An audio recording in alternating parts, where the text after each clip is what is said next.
Welcome to another episode of Voice Podcast. It's a podcast from students to students. And in today's episode, we're going to talk about books because that's kind of a topic that I'm passionate about. And today, my guest is Kat. She's a library technician, and we're going to talk a little bit about SLC libraries, what you can expect about them, what can you do using their services, and then we're going to talk about books. So, good morning, Kat. Good morning. Good morning. Let's start with a little small talk about library services. What does SLC Library offers to students? What kind of services can you find there? So in the library, aside from having, we have technicians at the desk available for reference. We also have the academic support centers available in the library, and they help with grammar, citation work, things to help at the end of assignments. And then there's also peer tutoring. The peer tutoring program matches a lower year student with an upper year student to help tutor them in their program if there's one available, of course. That's interesting. You also have study rooms, I believe? Yeah, there's 5 study rooms in the library with smart boards, and you can borrow HDMI cables and pens at the desk. And that is separate from the boardrooms downstairs and the boardrooms in Davies Hall. Okay, so these are kind of different departments. Yeah. Okay, interesting. I thought that's the one thing. Interesting. Is peer tutoring or mentorship programs, are they pretty busy usually? They do try to be. Okay. Well, they are. There's a lot of students who either the students will come and say they need help, the teachers might refer the students, or the student success facilitators might refer the students to peer tutoring. And then it just depends on whether or not peer tutoring can find somebody in an upper year who's available to tutor the students. Okay.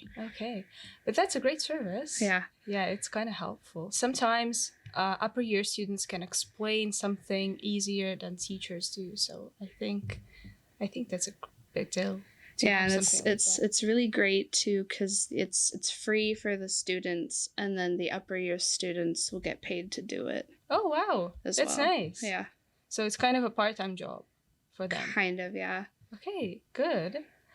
What about books in the library? Because library is a place where you can find books. Yeah. What kind of books can you find them? So we have your the books you expect to find. We have textbooks, current issues, previous issues. There's also, we have a really big non-fiction generally collection. So they're not textbooks, but they are brought to support the program. Okay. We have fiction, graphic novels, manga, and then for everybody and to support the ECE program, we have a children's book collection. Aw, that's cute. Yeah, so it's available for everybody. We have community members come in and borrow it too. Oh, nice. Yeah. I didn't know that. That's good. Yeah, we have the library is open to the entire Kingston community. Oh, wow. Yeah, that's something new for me. I didn't know that. What are the policies to borrow a book? So can you read it only in the library, or you can, I don't know, create an account, or how does it work? Yeah, so all of our books can be taken outside of the library, except for there's a really small collection that's just referenced behind our desk. And those can only be used in the library. It's like your encyclopedias, the APA 7 guide. Okay. But we also have the APA 7 guide online. And then the collection and elsewhere in the library varies between 1 week to 3 weeks. And then the books directly behind the front desk is the reserve collection, and those are 1 hour to 3 hour loans. Okay. Yeah, that makes sense. That's a lot. Yeah, because I think maybe AP7 books or references, encyclopedias, I think people kind of use them. Students use them a lot. I think. They're really popular, so we want to make sure that they're kept in the best shape. Yeah. And if they leave the library in a backpack, they're not guaranteed to come back in the same shape as before. Yeah. So if we keep them in the library, we'll get it for you, and you can take it to read in the space, that kind of thing. But we're also expanding our ebook collection as well. So a lot of our books that are in print, we have ebook versions of them. Okay, how can you find an ebook collection of books? So the library website, in our menu, there's the resources drop down, and when you click on ebooks, it'll give you a list of all our ebook providers. Oh, interesting. Yeah. I think that's also the first time I hear about that. For sure. Apparently I didn't know much about library services here.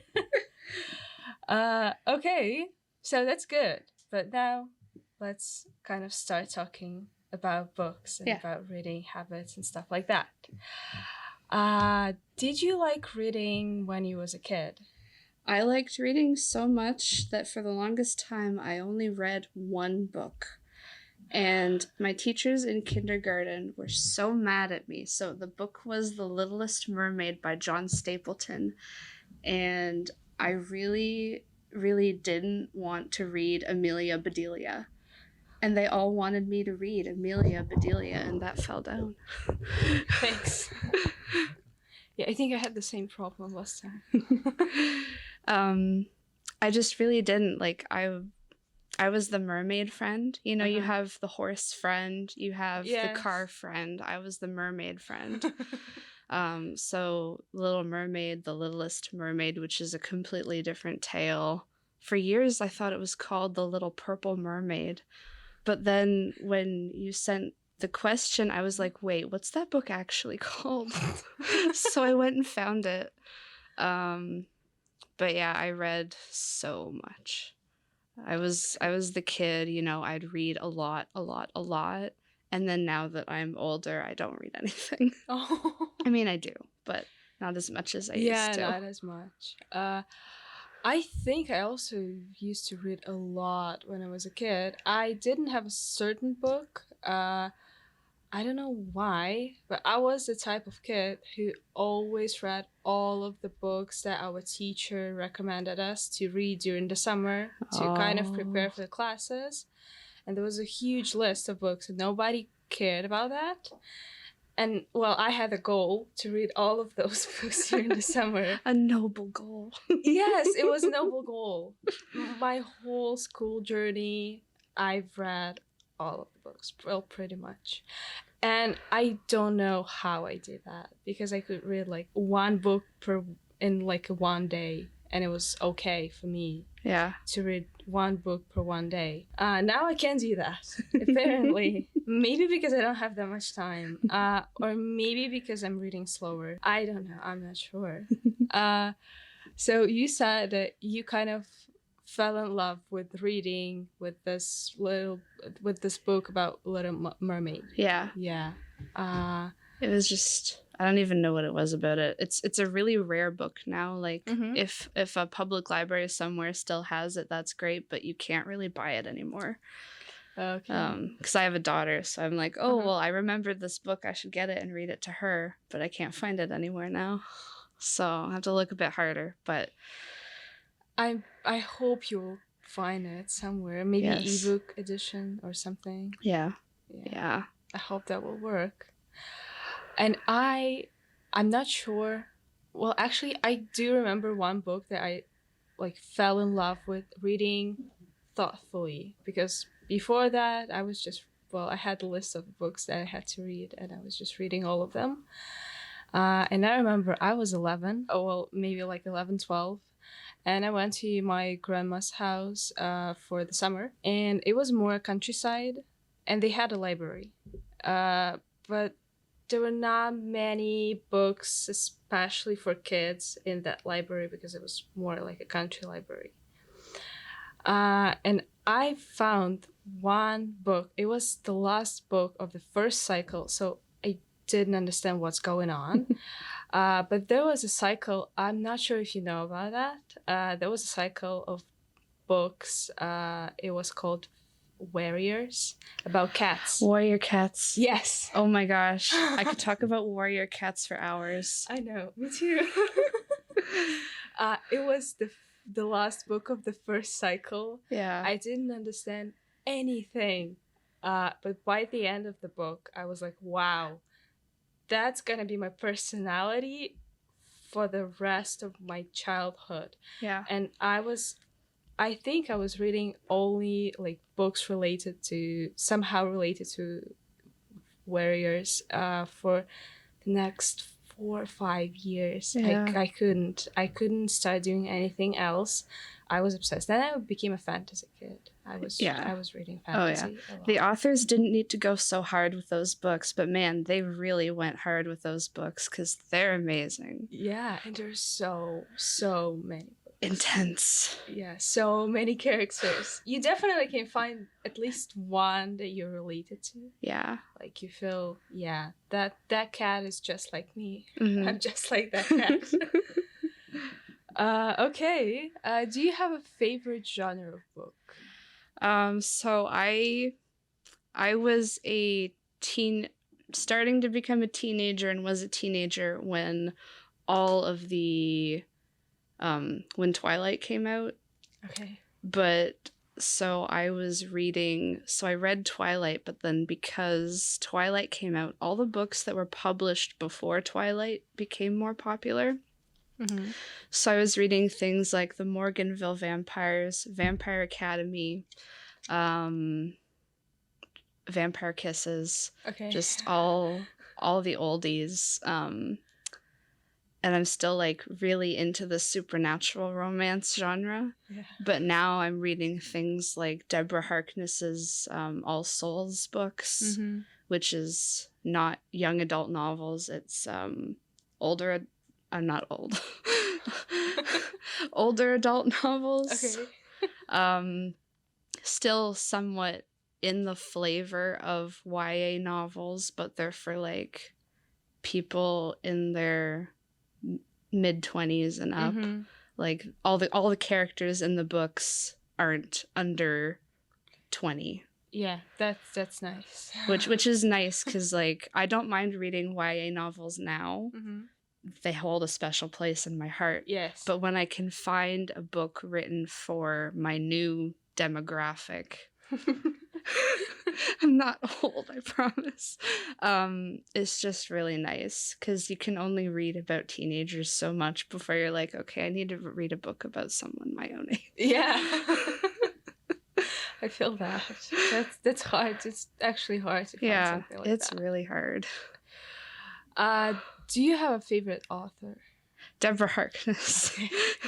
Deborah Harkness is my favorite author. I had a chance to meet her at the Inspire Book Fair in 2015 in Toronto. Oh, wow. I bought the last book in the All Souls trilogy, and I met her and said hi, and she signed it, and it was just a huge fangirl moment.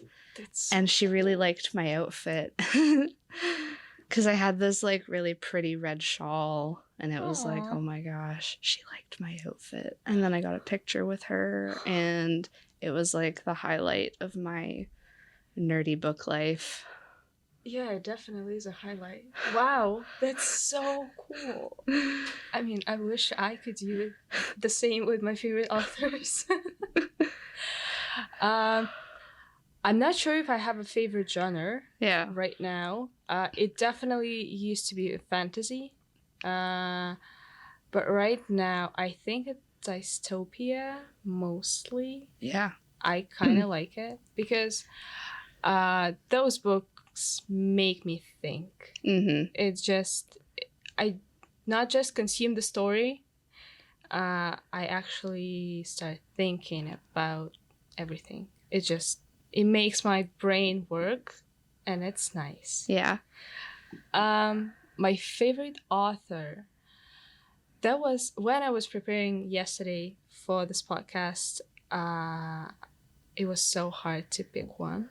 But I'm a huge fan of Russian classic, apparently. And I'm a huge fan of Dostoevsky. You may hear about Crime and Punishment. Yeah, we have it in the library.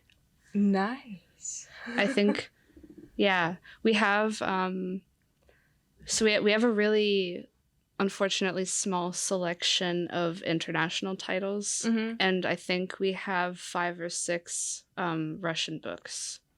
And I am pretty sure Crime and Punishment is one of them. At least that name sounds very familiar. I'm pretty sure it is. Yeah. Because that's kind of... Well, internationally, I think that's his most famous book. Yeah. It's not my favorite one, though. But that's a good book, for sure. That's a great novel. And I really like the complexity of his books. And I really like the complexity of his characters.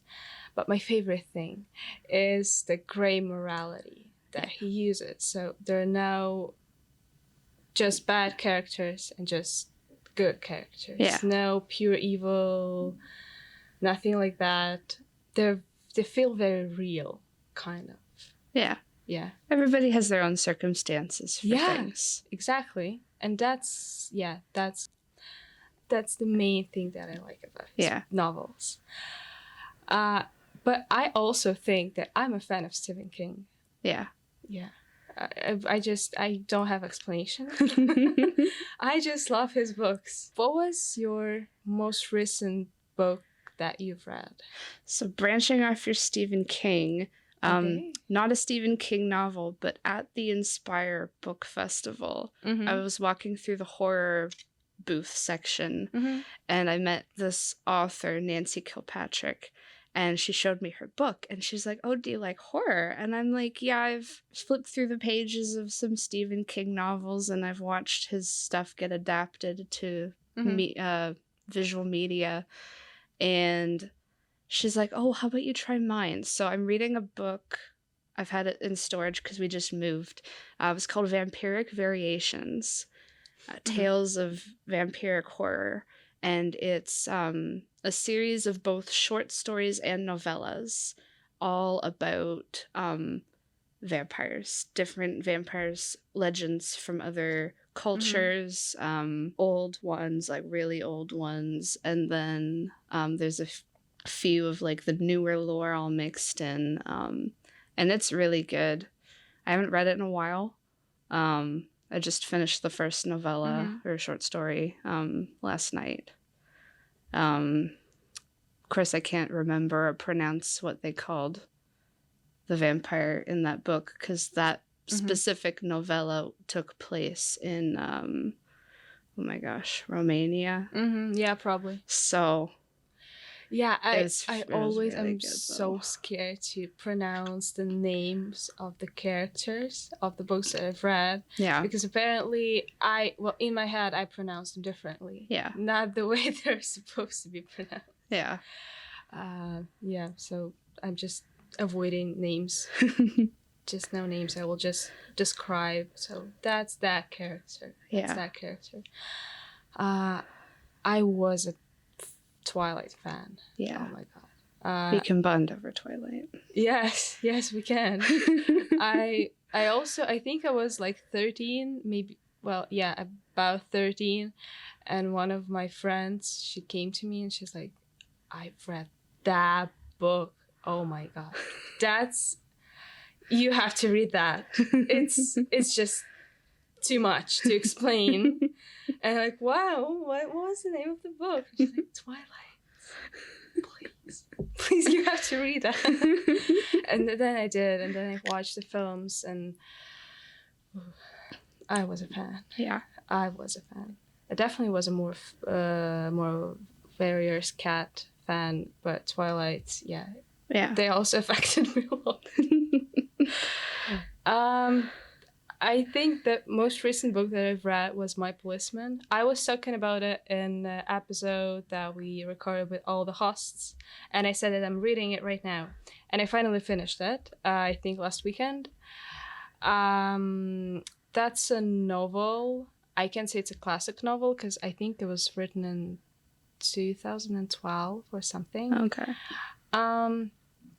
That's a novel about group of three friends with like love interests between each other, and it takes place in England in 1950s.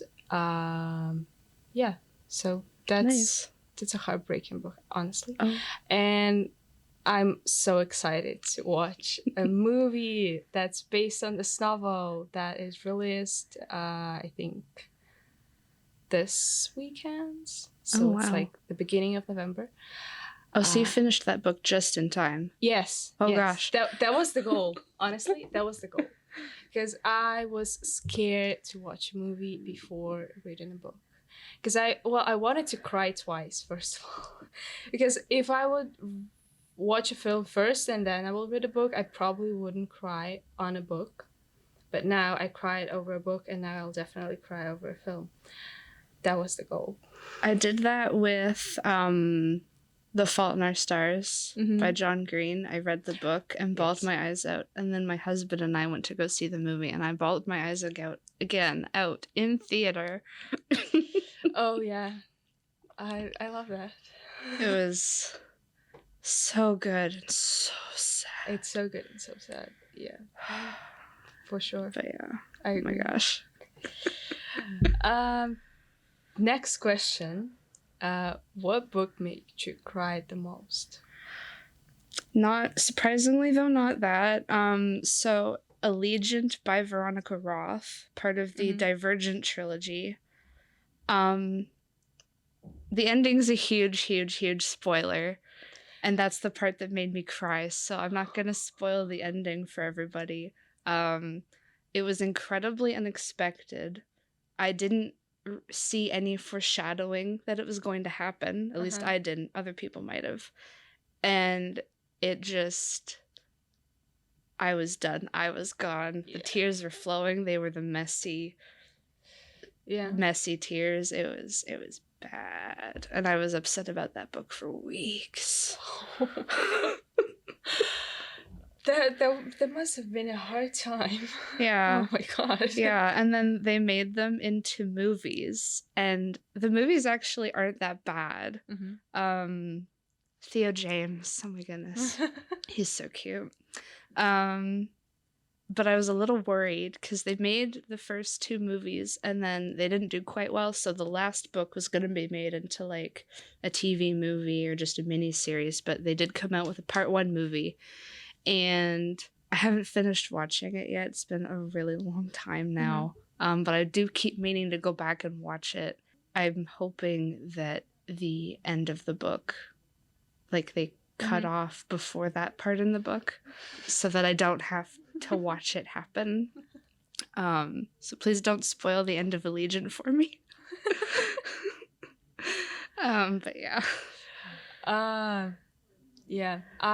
I definitely cried over a lot of books. I cry over every single book that I'm reading. Just because, well, they make such a sad end of every single book. In every single book, there is a tragedy at the end. Yeah. And I have to cry, so I have to suffer. I was crying over every single book and all those fantasy cycles of books that were very, very popular when I was a kid. Well, when I was like 12 to 14, 15. It was really popular. There were a lot of different authors. They made their own. It was kind of young adult novels, but they were mostly like young adult fantasy cycles of books. There are a lot of books, a lot of characters. They're all kind of the same.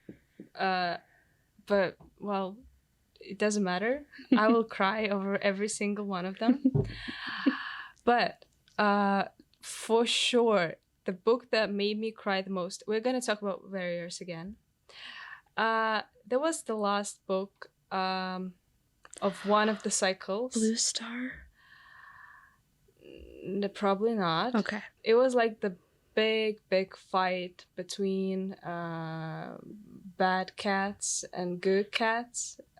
And there, I don't remember what was the name of this cat in English, but it was like the main character. Lionheart. Probably. Probably. It was a ginger cat. A ginger cat. Firestar. Yeah, Firestar. Okay. Exactly. And There were 3 deaths in that book that really hit me hard. Yeah, and that was the Spoilers. book where the Firestar definitely died. It was like the last chance. It was his last life, and he died. And a lot of cats also died. And I remember it was, oh my god, I was shattered. It was a weekend, and I remember my mom's yelling me to go eat lunch, and I can't because I'm screaming, I'm crying. My face is like this size. It's all red. It's all in tears because that's the end of my childhood. That's it. He's dead. Yeah. And all other cats are also dead. Firestar dies. End of childhood. You're an adult now. Yes, exactly. Because I couldn't continue reading those books after that. Yeah. Apparently, so that was actually the end. I'm gonna cry even now. Oh no. So yeah, I was depressed for a couple of weeks because I didn't know what's the matter of leaving now. What can I read now? Why would I read something else? Yeah. So yeah, that was a hard one. Have you ever bought a book just because of its cover? Yes. Yes. So I'm even confused myself today. So I put a book on my Christmas wish list. And I don't even really know now why I wanted it so bad, but like I remember like it was on my Christmas wish list for a while. Mm-hmm. So I finally got it one Christmas and I read it. And I don't want to say the name because I don't want anybody to take my opinion as fact. But it was really bad. Oh. Like I read the back, and I read the blurb online, and like the premise sounded really good, but then reading it, it was flat like the plains of Western Canada. It wasn't good. Yeah. So now it's packed in a box. Oh no. I think, I have an opposite story. It was the first book that I've ever bought. That was the first book of Stephen King that I've ever bought. It was The Pet Sematary. Oh yeah. I was definitely too young to read that because I was traumatized. By the end of the book, I was traumatized. But it was worth it. I was like, I like scary books, but you don't expect it to be that scary, like psychologically scary. Because, before that, you were reading scary books for kids, and now it's not for kids. Yeah. And I was, I believe, 14, maybe 15, and I bought it, and it was good. I mean, I liked it, and I started to read a lot of Stephen King's books, and I kind of still do that, but I shouldn't have started that being that young. No. Need a light on, close your curtains. Yeah. Watch SpongeBob right afterwards. Yes. So you don't have nightmares before bed. Yes, exactly. But also, I didn't buy this. Well, yeah, I did because I bought an ebook version of the book. If some of you is familiar with Book Talk, so it's like a part of TikTok where people are talking about books. I did go look into that, by the way. Oh. I didn't quite find anything because TikTok's very addictive and very quick and very fast. It is. But I did start looking into that. It's yeah. Cool. I like it. But that's the story how I was disappointed about the book. Oh. Because I had such high expectations about it. Was it's a young adult cycle. It has a long name. It was like a Court of Roses and Thorn. Yeah. Something. Did you read that? Did you like it? I think I always go into a new series and I read the first 5 chapters. Mm-hmm. Always. Mm-hmm. And after the first 5 chapters, you get into that zone when you read and you just keep reading until you realize it's like midnight. Yes. Anyway, if I don't feel that after 5 chapters, I'll usually put the book down. So luckily this time I got that book at the library. Mm-hmm. Not ours, the public library. So I could just give it back. I didn't buy it myself, but yeah, I feel like younger me would have enjoyed it. Oh yeah, for sure. For sure. But it wasn't the kind of book that I was looking for at the time, wanting to read. But I can see why it's so popular. I can't see why it's so popular. I'm sure that my younger version of me would enjoy it, and I would be a fangirl.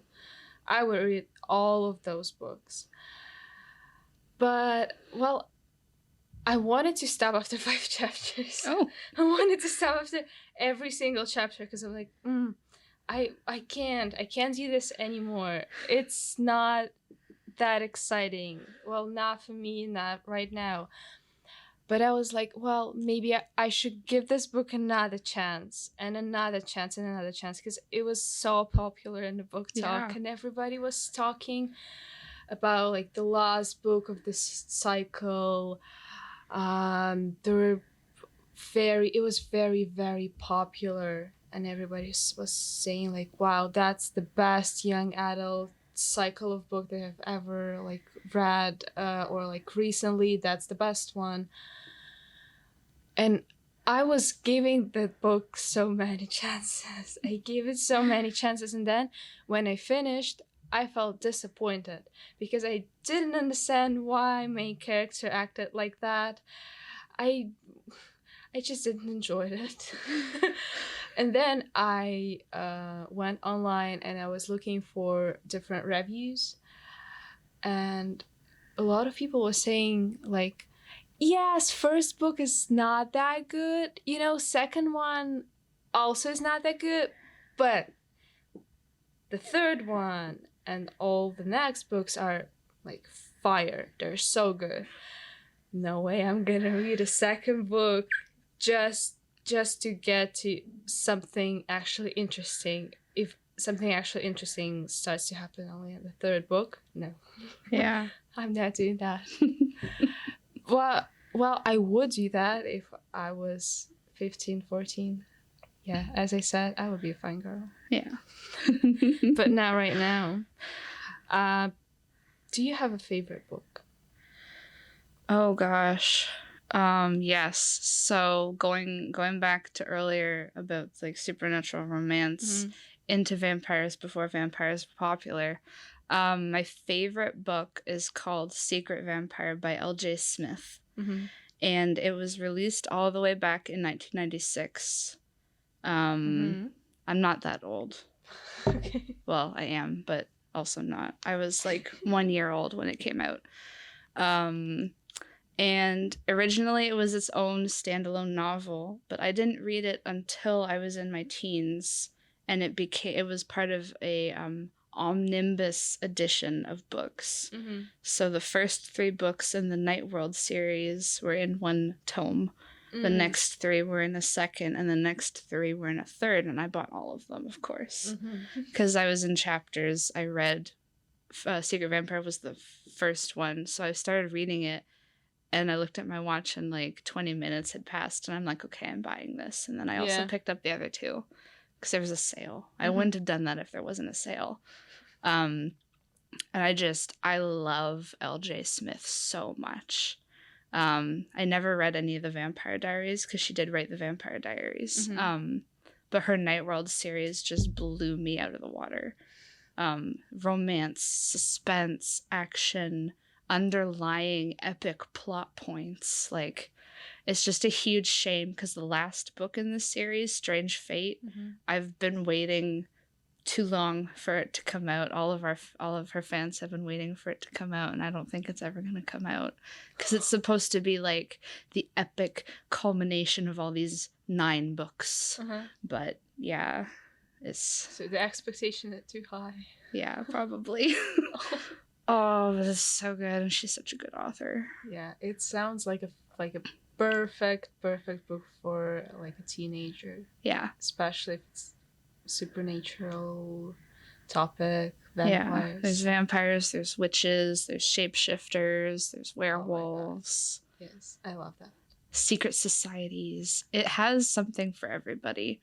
And you don't really have to go in order. There is an order, and then they're in the 3 books as the order you read them in, but you can read them on their own as well. And there's like cameos of characters from each of the books in the different books, and it sounds so good. An entire universe in 3 tomes.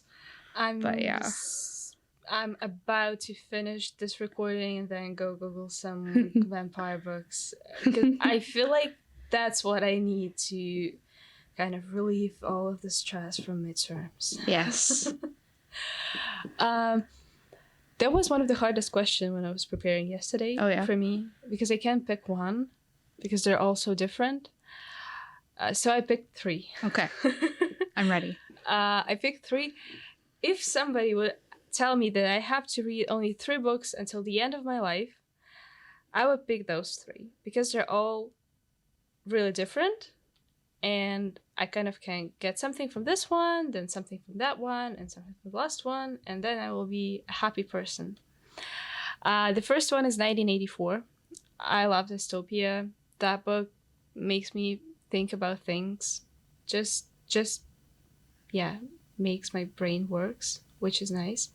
I also love the love line, like the kind of love interest between 2 main characters. I love that. It's so tragic, and I love it so much. The second one is a huge book. It's actually released in 4 tomes. It's War and Peace. That's a classic. Yeah, we have that downstairs. Oh my god, it's classic. That's the most classic Russian novel that you can ever like find. That's it. It has everything that I love so much about Russian classic. I love the language. I love the complexity of the plot.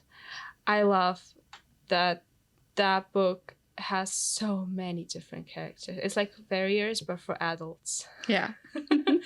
Because I believe that the main actions take about 10 years. So like from the beginning of the first book until the end of the last book, it's about 10 years, maybe more. I don't remember. I've read it a year ago. But anyway, so you start reading with one generation of characters, and then you finish with another generation of characters.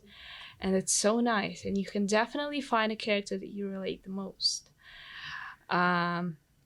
Also the drama, the philosophy, it's so this book is just it's just a lot of citates for younger me, for older me, whatever. It's just good. You right now. Yes. And what else? I wanted to mention something else about that book. Oh yeah.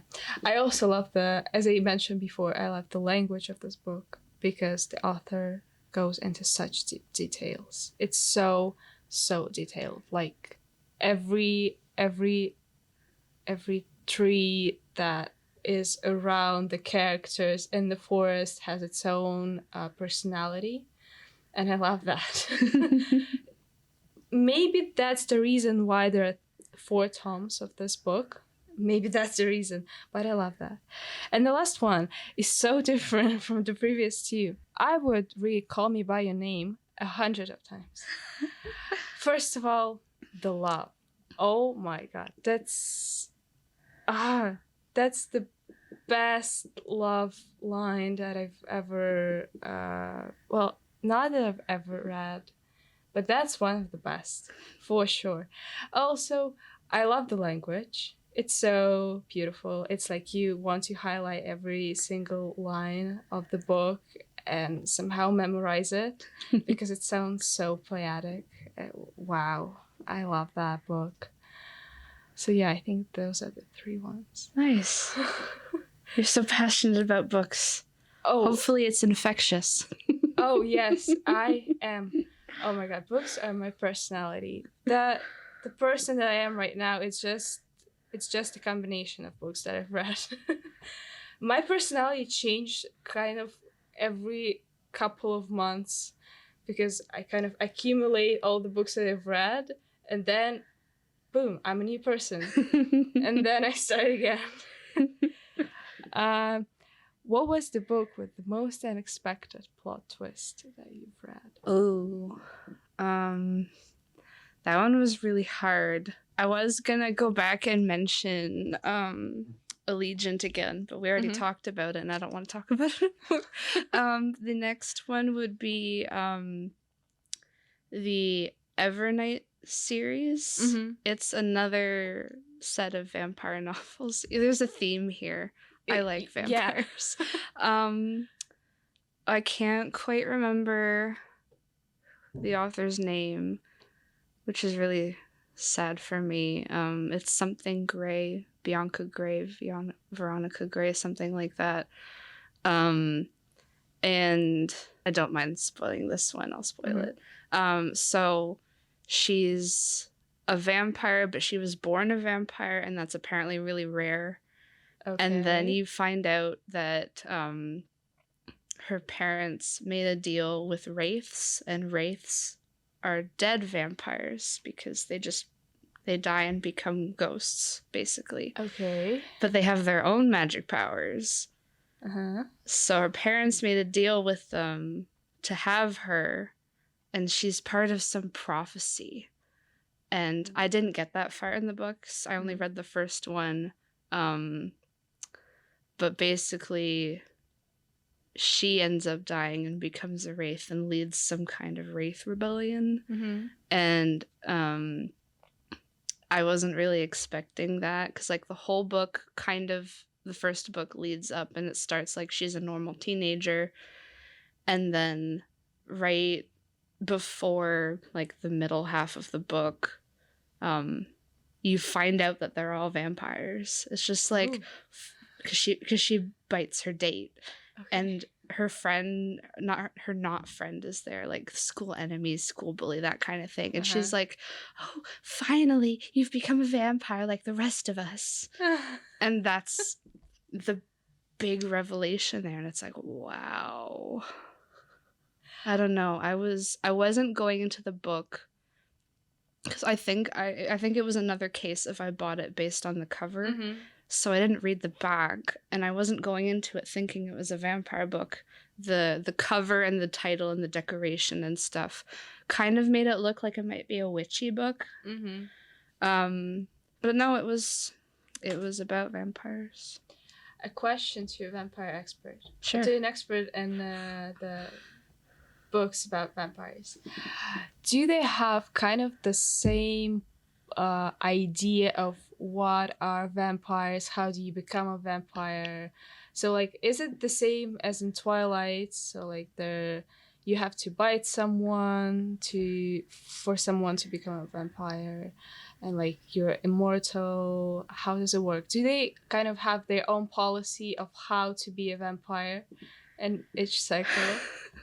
It definitely varies between all the books I've read, and given how many I've read, I'm very comfortable calling myself a vampire novel expert. Thank you. I have a new job title now. It definitely varies. I don't know a lot about the old lore because a lot of like the really old, like, IRL recorded vampire lore comes from Europe. And there's tons of white accounts, and apparently there was a vampire scare, like, in Puritan times down in the US. It was a really interesting case that I obviously read up on. But yeah, it varies. So like in Twilight, for instance, they have like weird infected saliva. So when they bite you, it based on the books, it like burns your body. Yeah, from it's the like an inside infection. out. It's like an infection, like a raging infection. And then a lot of the books kind of keep it to like, oh, vampire bites you, you bite them back. Bam, you're a vampire now. And then there's the odd one, I think specifically like Dungeons and Dragons-esque type books where it's just like, oh, you've just been scratched by a vampire, you've just been bit by a vampire without biting them back, oh, you're a vampire now.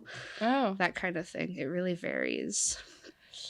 I just remember about one more book about vampires that I've read. I do not remember author, I do not remember the title, I just remember kind of, I'm not even sure if I remember the plot. But I remember that they were flying for sure. So like they kind of had a superpower. Yeah. That superpower was flying. They were all flying, and they had. I'm not sure right now because when I'm thinking about it, it sounds weird, but I believe that they had kind of like a wine bottles full of blood. Yeah. Which was like collected in that's quite popular in most modern day vampire movies and stuff. I don't know, I'm thinking back to the Underworld movies with Kate Beckinsale, and they had their incredibly fancy coven house with all their fancy stuff, and I'm like, yeah, they definitely have a cellar full of blood. Oh, I remember. You remember? I don't remember the author. This is the vampire podcast now. Apparently it is. But I do remember that it was the same author that wrote Midnight Library. So yeah, if somebody's interested, it's the same author. I still do not remember the name. But yeah, that was it. And I remember that there was a lot of drama in there. A lot of drama between the main character and his uncle, and I think one of them killed someone at the end. That's a very vague description of a book, but I just had it on my mind. I'm like, oh, I have to share that. Yeah. No, it varies. Yeah, and about unexpected plot twist, I think. Tell me. It was the first book fully in English that I've read. Fully in English. That was a big step for me. I was terrified because I thought, well, I can't read like actual fiction books. That's not possible. But now I can, and I'm happy. That was another book from the book talk, and that was actually a good one. It was a detective novel, Good Girl Guide to the Murder, or just to murder. I'm not sure. And then there were 2 more books in the cycle. It's Good Girl Bad Blood and As Good as Dead. First of all, that book started my obsession with true crime podcasts, because the main character, first of all, she was recording a true crime podcast. Second of all, she was listening to true crime podcast, and I started listening to true crime podcasts. And that's kind of part of my personality now. Unexpected plot twist. Right now, I'm not even sure if it's a plot twist. It's just a complexity. Something that was slightly mentioned in the first book played a huge role in the last book. And I was like, that's what it was about. Wow. So it was not, you just mentioned that, it actually made sense. Wow, that's so cool. 5 out of 5, 10 out of 10, 5 stars. I'm a fan right now. So yeah, that was a good book. I highly recommend it. That's a cool young adult detective novel. It's nice. It's really nice. If you have a chance, would you firstly read a book or watch a movie that's based on the book? I think now, given how much time I have in the day, I'd probably watch the movie first. Because I work here all day, every day. Yeah, all day. And then I have a daughter, so if the book and the movie happen to be for older audiences, I won't watch it while she's awake. But when she's asleep, I want to take that time to do whatever I want to do. Because she goes to bed around 7 p.m. And then I only have 7, 8, 9, 10 until I have to go to bed. So it's like, do I want to try and fit a movie or read a book into those, or do I want to do all of the other stuff that I have to do in the day? And then time escapes. But yeah, a movie. I'd do a movie now. If you asked me 5 years ago, I'd say a book. Yeah. But yeah, I think it's the same here. Do you remember what was the last time that you've watched a movie that's based on a book? Oh gosh. Not a movie, but a TV show. Okay. This is a vampire podcast now. So it's the Blood Books by Tanya Huff, who's a Canadian author. And they were made into a Canadian series called Blood Ties, starring Christina Cox, Dylan Neal, and Kyle Schmid. Kyle Schmid's very pretty, by the way, just to the side.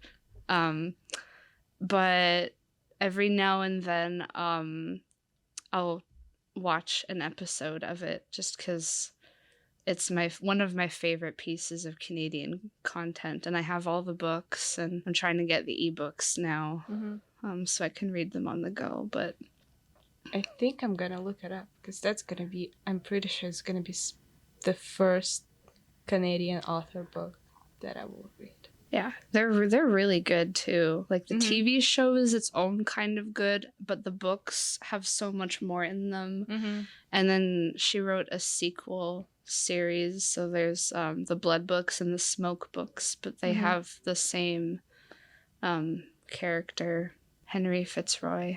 Okay, that's good. It's so good. I love the vampire podcast. Oh my god, it turned out even better than I expected, because I thought we were gonna just talk about books, and now we're talking about vampire books and just everything that's related to vampires. Yeah, TV shows, movies. I love that.